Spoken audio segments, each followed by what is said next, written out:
আসসালামু আলাইকুম প্রিয় দর্শক, আপনাদের সকলকে আমন্ত্রণ জানাচ্ছি অন্য মঞ্চের আলাপচারিতায়। এই লবির নিয়োগপ্রাপ্ত খুদা বক্স চৌধুরী, এই লবির নিয়োগপ্রাপ্ত আমাদের প্রিয় খলিল ভাই রোজার রহমান, তাদেরকে দিয়ে ক্ষমতায়নের যে সেকেন্ড লেভেলের চেষ্টা হচ্ছিল এটা আপাতত ঠেকিয়ে দেওয়া গিয়েছে। এত কিছু হওয়ার পরেও এই প্রশ্নটা থেকেই যায় যে এইটা শেষ হলেও ষড়যন্ত্র কি থেমে থাকবে? আর যদি ষড়যন্ত্র থেমে না থাকে, তারেক রহমান যে দেশে ফিরলেন, দেশে ফিরে তিনি তার যে ঝুঁকির কারণে তিনি এতদিন ফিরতে পারেননি, সেই ঝুঁকি কি আদৌ নিউট্রালাইজ হয়েছে? এটা ওসমান হাদির প্রজেক্ট ভয়াবহভাবে ফেল করার কারণে তারেক রহমান অবশেষে বাংলাদেশে আসতে পারলেন। প্রিয় দর্শক, আপনারা অনেকেই ইতিমধ্যে জানেন যে শেষ মুহূর্তে তারেক রহমানকে আটকানোর জন্য ওসমান হাদির মৃত্যুকে কেন্দ্র করে সরকারের তথ্যে তাওস উল্টে দেওয়ার একটা বিশাল পরিকল্পনা গত 18 ডিসেম্বর নেওয়া হয়েছিল।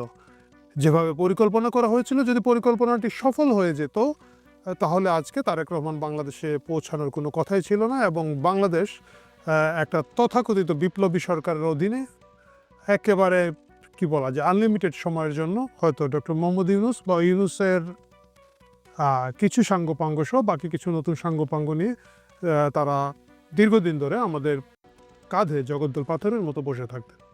কিন্তু ভাগ্য ভালো, বিভিন্ন কারণে তারেক রহমানের লাক ভালো এবং আমাদের জাতি হিসাবে আমাদের আলাদাভাবে লাক ভালো যে এই প্রজেক্টে সফল হয় নাই। আপনারা ইতিমধ্যে অনেকেই এই ষড়যন্ত্রের কথাটা জেনে গিয়েছেন, যারা জানেন না তাদের জন্য আমি একটু সংক্ষিপ্ত এটা বলতে চাই। কিন্তু বলার আগে বলতে হবে যে পাল্টা এক ধরনের চাপ তৈরি হয়েছে এবং এই চাপে প্রথম যে উইকেটটা পড়ে গেছে সেটা হচ্ছে একসময় বিএনপি বলে পরিচিত সাবেক আইজিপি, বিএনপির ভিতরের গুপ্ত দলের গুপ্ত শাখা। আপনারা জানেন গুপ্ত দল কোনটা, গুপ্ত বললে বুঝবেন, সেই সুপ্ত দলের নাম আমি নিতে চাচ্ছি না।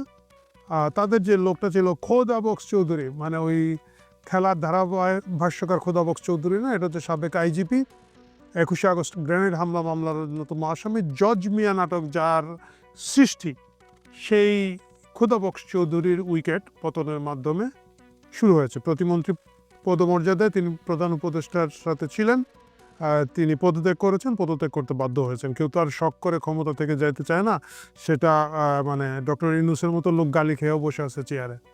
বাট এতে বোঝা যাচ্ছে যে যে 18ই ডিসেম্বরের যে ষড়যন্ত্রটা করা হয়েছিল, একটা বিপ্লবী সরকার গঠন করা হবে পরের দিন, এবং যেই কারণে ঢাকায় প্রায় লক্ষাধিক লোককে নিয়ে আসা হয়েছিল জানাজার নামে, সেটা সাকসেসফুল হয় নাই। আপনাদের অনেকের হয়তো জিনিসটা নিয়ে একটু কোয়েশ্চেন আছে, একটু বিস্তারিত জানতে চান, তাদের জন্য একটু সংক্ষেপে জিনিসটা পরিষ্কার করি।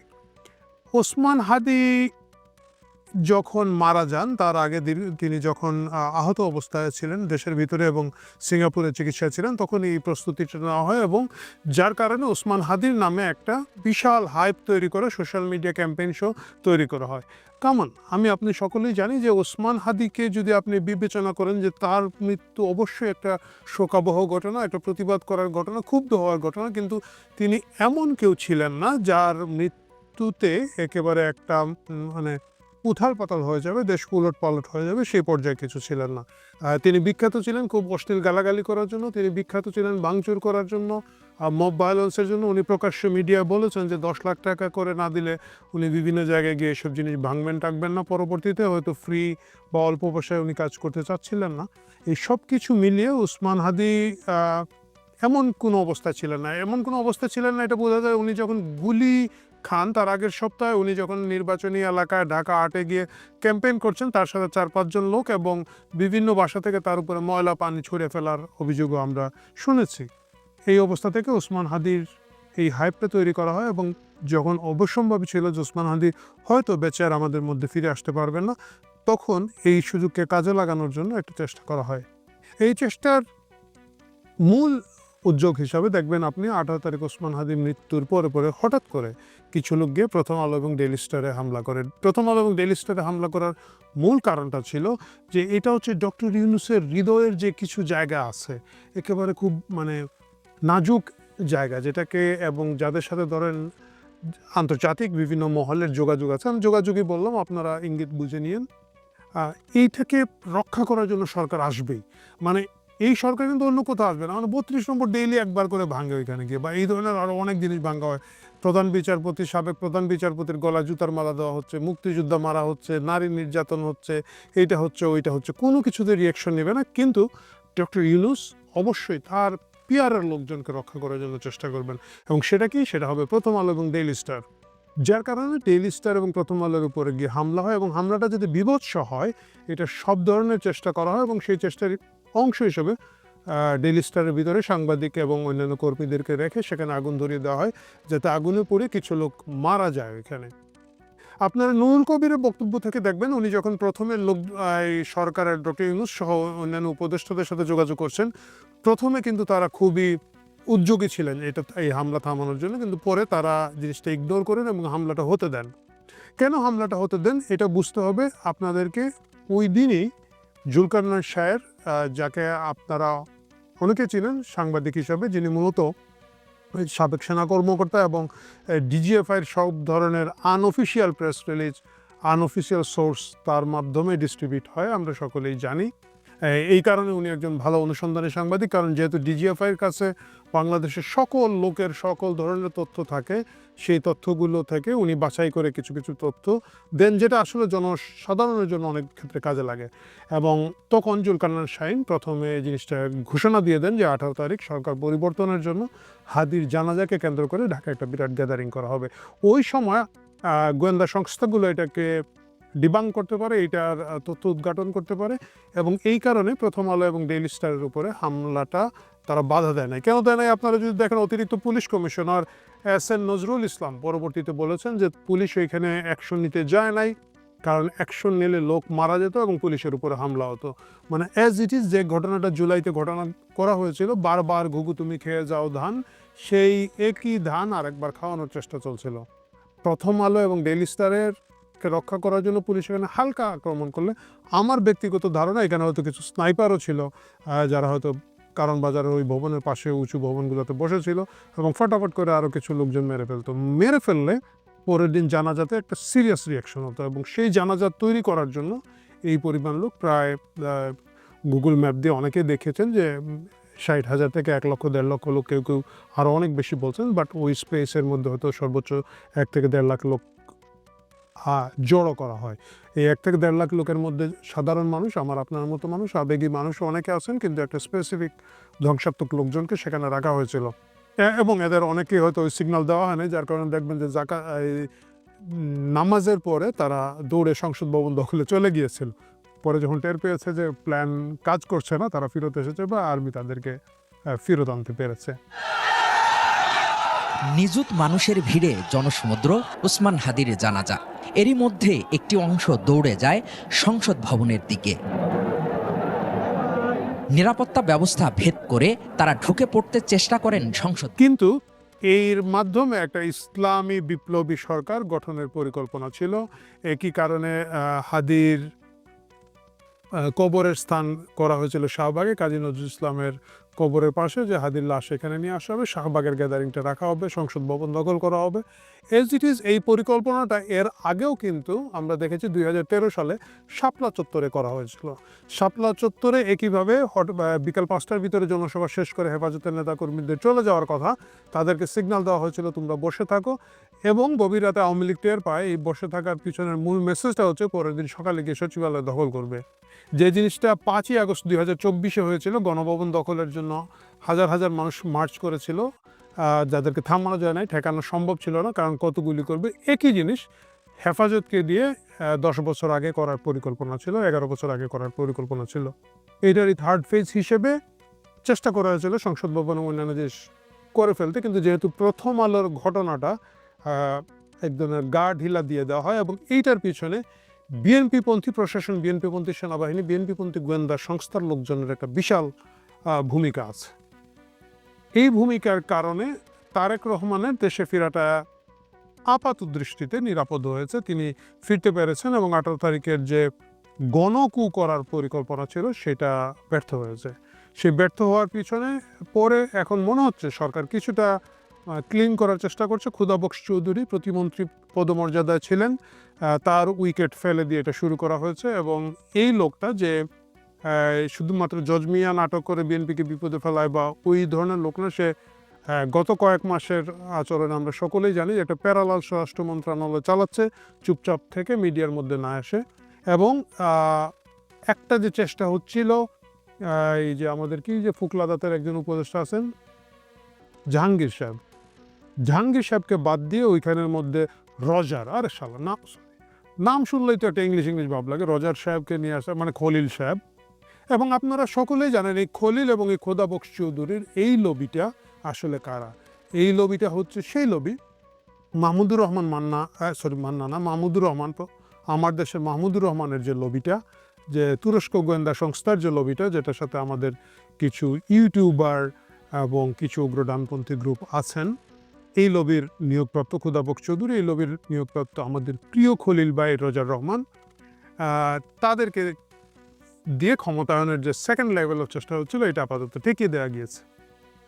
এত কিছু হওয়ার পরেও এই প্রশ্নটা থেকেই যায় যে এইটা শেষ হলেও ষড়যন্ত্র কি থেমে থাকবে? আর যদি ষড়যন্ত্র থেমে না থাকে, তারেক রহমান যে দেশে ফিরলেন, দেশে ফিরে তিনি তার যে ঝুঁকির কারণে তিনি এতদিন ফিরতে পারেননি, সেই ঝুঁকি কি আদৌ নিউট্রালাইজ হয়েছে? এটা খোদাবক্স চৌধুরী বলুন বা রজার রহমানের কে স্বরাষ্ট্র উপদেষ্টা বানানোর ষড়যন্ত্র বন্ধ করে দেওয়া বলুন, এটা কি আপাতত ষড়যন্ত্রকারীদেরকে একটু থামিয়ে দেওয়া হলো, নাকি এদেরকে নির্মূলের জন্য এই সরকারকে বিএনপি লবি থেকে আরও বেশি শক্তি এবং চাপ তৈরি করা হবে? এটা আমাদের দেখার বিষয়। যদি সেই চাপ তৈরি করা হয়, যদি ষড়যন্ত্রকারীদেরকে নির্মূল করা সম্ভব হয়, তাহলে তারেক রহমানের বাংলাদেশে ফেরত আসাটা হয়তো তুলনামূলক কিছুটা নিরাপদ থাকবে এবং আগামী ফেব্রুয়ারিতে যে নির্বাচনের জন্য পরিকল্পনা করা হয়েছে সেই নির্বাচনটা হবে। আর যদি তা না হয়ে থাকে, তাহলে খেলাটা ভিন্ন দিকে ঘুরবে। এই ভিডিওটা যখন আমরা করছি, আমরা জানি মগবাজারে একটা শক্তিশালী বোমা, যেটাকে পুলিশের ভাষা বলা হচ্ছে শক্তিশালী ককটেল, ওই আবার জজমিয়া মাকা নাটক, সেটা ফাটানো হয়েছে এবং সেটা ফাটানো হয়েছে একটু চার্চের পাশে। আমার ধারণা এটা হচ্ছে গিয়ে পরদিনের অনুষ্ঠান উপলক্ষে চার্চগুলোতে প্রোগ্রাম চলছে, এবং খ্রিস্টানদের উপরে কোনো ধরনের হামলা যদি হয়, এটার একটা আন্তর্জাতিক প্রতিক্রিয়া একটু ভিন্নভাবে হবে, এবং সেটা করার একটা চেষ্টা কোনো না কোনো গোষ্ঠী করে যাচ্ছে। এই বিষয়গুলোতে যদি সতর্ক থাকতে পারেন, এই বিষয়গুলো যদি নিউট্রালাইজ করা যায়, তাহলে শুধুমাত্র তারেক রহমানের বাংলাদেশের অবস্থান নিরাপদ হবে। আর যদি তা না হয়, তিনি যে ভয়ে বাংলাদেশে আসেন নাই, সেই ভয়টা অচিরেই কোনো একটা সময় ঘটতে পারে। প্রিয় দর্শক, আসুন আমরা সকলে সতর্ক থাকি দেশের শান্তি শৃঙ্খলা রক্ষার জন্য, যার যার জায়গা থেকে আমরা চেষ্টা করি। এই চেষ্টাটা যদি না হয়, আমরা ভবিষ্যতে আরও বেশি বিপদে পড়বো এবং এই দেশ আরও বেশি ঝামেলায় পড়বে। বাংলাদেশে ফিরে বিএনপির ভারপ্রাপ্ত চেয়ারম্যান তারেক রহমান তার সর্বপ্রথম বক্তৃতায় লাখো জনতার উদ্দেশ্যে 300 ফিটের ওপর বিএনপি তার জন্য যে সম্বর্ধনার আয়োজন করেছিল, সেখানে দাঁড়িয়ে যখন বলেছেন, আমরা দেশে শান্তি চাই, আমরা দেশে শান্তি চাই, আমরা দেশে শান্তি চাই, আমার মনে হয় তারেক রহমানের জন্যে তখনই বাংলাদেশের লাখো কোটি হৃদয় জয় করা হয়ে গেছে। কারণ বাংলাদেশের বিরাট সংখ্যক মানুষ আসলে 2024-এর জুলাইয়েও একদম প্রস্তুত ছিলেন না যে বাংলাদেশে এমন ঝড় বয়ে যাবে যে এরপর 15 মাস ধরে বাংলাদেশে মূলত এক রকমের রক্তপাত, ধ্বংস, ভাঙাভাঙি, পোড়াপুরি, এটাই বাংলাদেশের একটা জাতিগত চরিত্র তে পরিণত হবে, এবং সারা দেশে এই বিষয়টা এমনভাবে ছড়িয়ে পড়বে যে এটা থামানোর কোনো রকম কোনো উদ্যোগ যে সরকার আগস্ট থেকে বাংলাদেশে ক্ষমতায় বসে আছে তাদের দিক থেকে দেখা যাবে না, এবং যারা ক্ষমতার কেন্দ্রে বসে আছে সেই রাজনৈতিক দলগুলো ক্রমাগতভাবে আরো হিংসা, আরো বিদ্বেষ, আরো কোথায় ভাঙতে হবে, কোথায় গুড়িয়ে দিতে হবে, এই আলাপ করতে থাকবে। সেই বিষয়টা যখন 15 মাসেও বাংলাদেশের সংখ্যাগরিষ্ঠ মানুষ আসলে হজম করে উঠতে পারেনি, কারণ তাদের তো পরিবার আছে, স্বজন আছে, তারা চান যে তাদের সন্তানেরা, তাদের পরিবারের সদস্যরা ঘরে নিরাপদ থাকুন এবং বাড়ি থেকে বের হলে সেই বাড়িতে নিরাপদে ফিরে আসুন। এই পরিস্থিতিটা নারী, পুরুষ, শিশু নির্বিশেষে যখন বাংলাদেশে মানে সবচেয়ে সবচেয়ে গুরুতর সমস্যাপূর্ণ হয়ে উঠেছে, মানে একদম অসম্ভব একটা ব্যাপারে পরিণত হয়েছে যে আপনি নিরাপদে বাড়িতে থাকবেন আর আপনি নিরাপদে বাড়ি থেকে বেরিয়ে আবার বাড়িতে নিরাপদে ফিরে আসবেন। তখন তারেক রহমান 17 বছর ধরে দেশের বাইরে থাকার পর দেশে ফিরে সেই সবচেয়ে জরুরি কথাটাই তার নেতা কর্মী সমর্থক সহ তার ভাষায় প্রিয় বাংলাদেশের উদ্দেশ্যে বলেছেন। তিনি বলেছেন, আমরা দেশে শান্তি চাই, আমরা দেশে শান্তি চাই, আমরা দেশে শান্তি চাই। সম্ভবত তারেক রহমান যেহেতু দূরে বসে একরকম পাখির চোখ দিয়ে দেখছিলেন বাংলাদেশের ঘটনা প্রবাহকে, তিনি উপলব্ধি করতে পেরেছেন যে এই শান্তির আকাঙ্ক্ষাটা কত বড় হয়ে উঠেছে এবং সেই আকাঙ্ক্ষারই কেন্দ্রে বসে আছেন তারেক রহমান। এবং সে কারণেই তারেক রহমানের আসার বিষয়টি তিনি যখন এত মাস পরে সত্যি সকল বাধা সরিয়ে আসতে পারলেন বাংলাদেশে, তখন তার আসার বিষয়টি নিয়ে যে এত ইতিবাচক আলোচনা হচ্ছে, মানে যেসব ব্যক্তিবর্গ এই কমাস আগেও তারেক রহমান কিনা বিকল্প হতে যাচ্ছেন, সে আর কি এমন বাংলাদেশ উপহার দেবেন তারেক রহমান সে বিষয়ে ভরসা করতে পারছিলেন না, তারাও যে আজকে অপেক্ষা করছেন তারেক রহমানের জন্য, তার প্রধান কারণ যে এই শান্তি চাওয়া, মানে একটু স্বস্তি পাওয়া। তারেক রহমান লন্ডনে বসে সেটা উপলব্ধি করেছেন এবং জনগণের মনের কথাটা বলেছেন।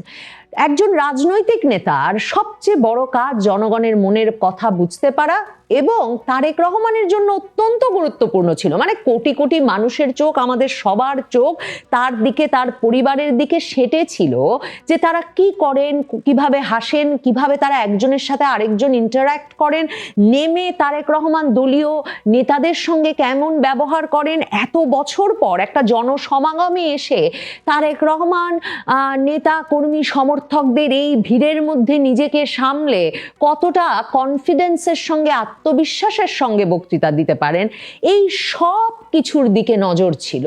এবং তারেক রহমানকে প্রতিটা পদক্ষেপে, প্রতিটা শ্বাসে আসলে এক রকমের জনগণের পরীক্ষা পাশ করতে করতে মঞ্চে উঠতে হলো। এবং তখন কি বলবেন তিনি সেটা নিয়ে একটা আগ্রহ, কৌতূহল ছিল। এবং তিনি যখন এই শান্তি শৃঙ্খলার দিকে সবচেয়ে বেশি নজর দিলেন, তখন অন্তত, মানে আমি নিশ্চিত আপনারাও অনেকে আমার সঙ্গে একমত হবেন, আমার মনে হয় তার বাজিমাত করার কাজ শেষ।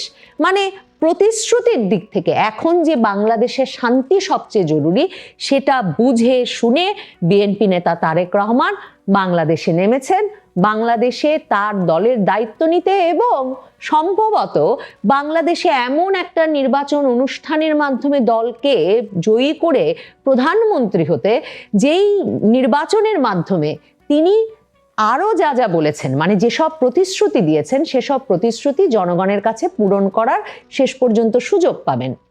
তারেক রহমান তার বক্তৃতায় বলেছেন, I have a plan for the people of my country and I have a plan for the country, মানে আমার দেশের জনগণের জন্য আমার একটা পরিকল্পনা আছে, দেশের জন্যও একটা পরিকল্পনা আছে। তিনি মূলত বলেছেন যে সবাই মিলে দেশ গঠনে কাজ করতে হবে।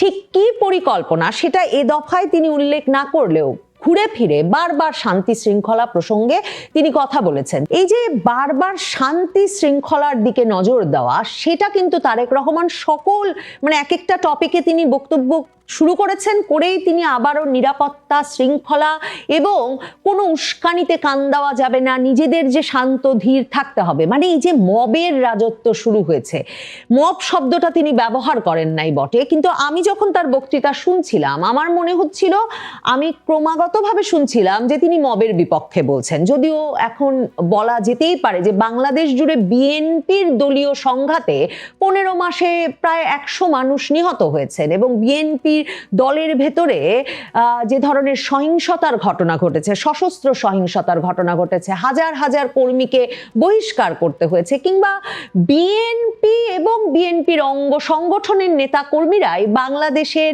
ঢাকার বাইরে এবং ঢাকাতেও মবগুলোতে মূলত নেতৃত্ব দিচ্ছেন, এই অভিযোগটা এমনকি জামায়াতে ইসলামীর তরফে বারবার তোলা হয়েছে এবং অনেক ক্ষেত্রেই পত্রপত্রিকায় নাম এসেছে যে কারা কারা সে মবের নেতৃত্ব দিয়েছে। সেখানে বৈষম্য বিরোধী ছাত্র আন্দোলন যেমন আছে, সেখানে ছাত্র দল, যুব দল থেকেছে।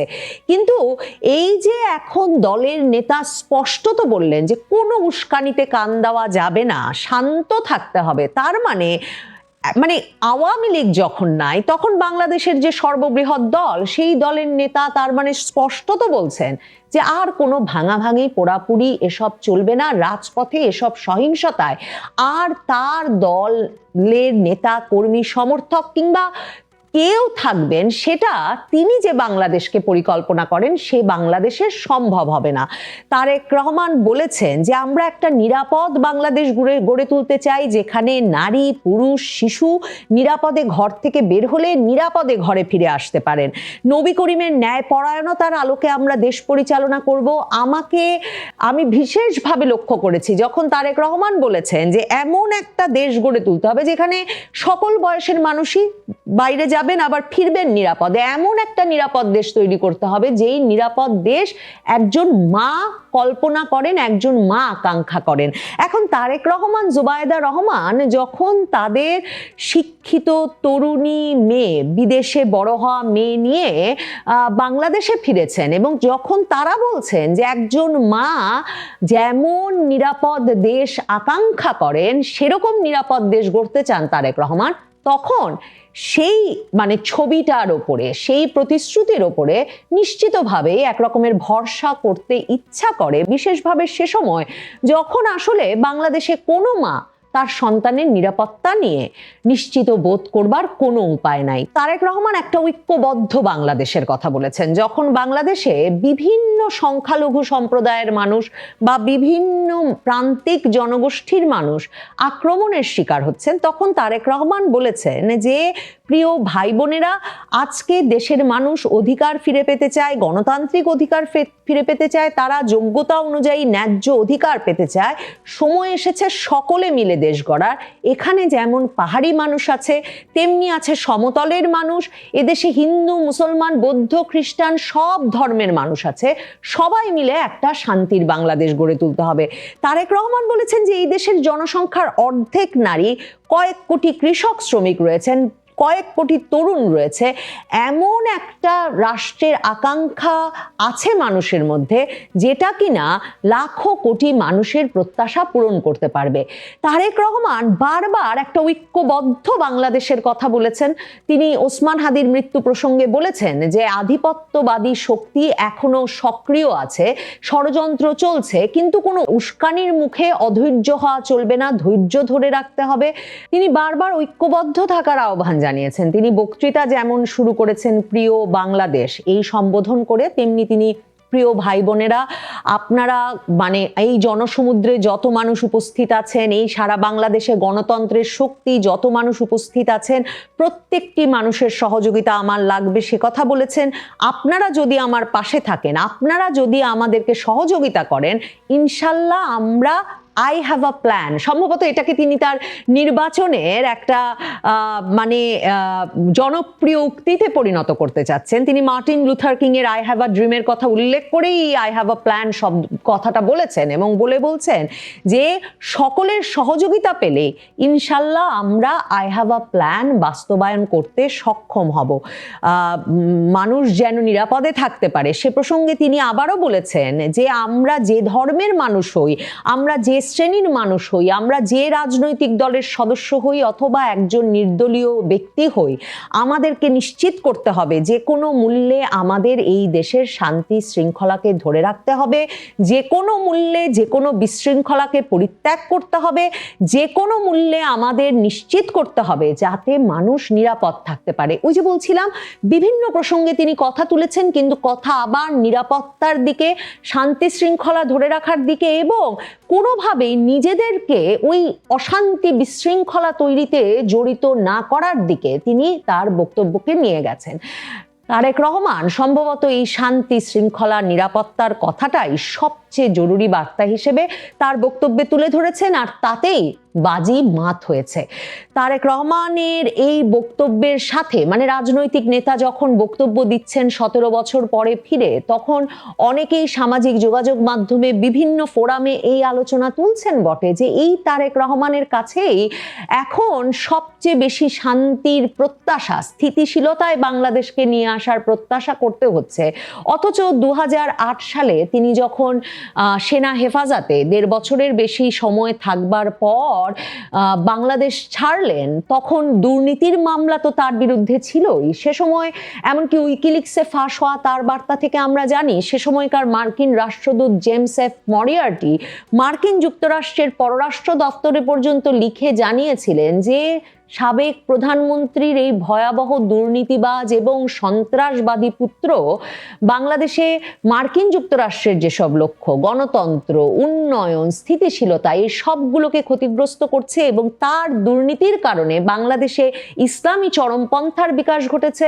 সে সময় অনেকেই মনে করাচ্ছেন যে যেই তারেক রহমান এখন আমরা শান্তিতে থাকতে চাই, আমরা দেশে শান্তি চাই, শান্তি চাই তিনবার পরপর উল্লেখ করলেন। 2001-এ বিএনপি জামায়াত জোট সরকার ক্ষমতায় আসবার পর ব্যাপক সংখ্যালঘু নির্যাতনের ঘটনা ঘটেছিল, তাই নয়, বাংলাদেশ জুড়ে এই বিএনপি জামায়াত জোট সরকারের সময় 64টি জেলায় একযোগে বোমা হামলার ঘটনা ঘটেছিল।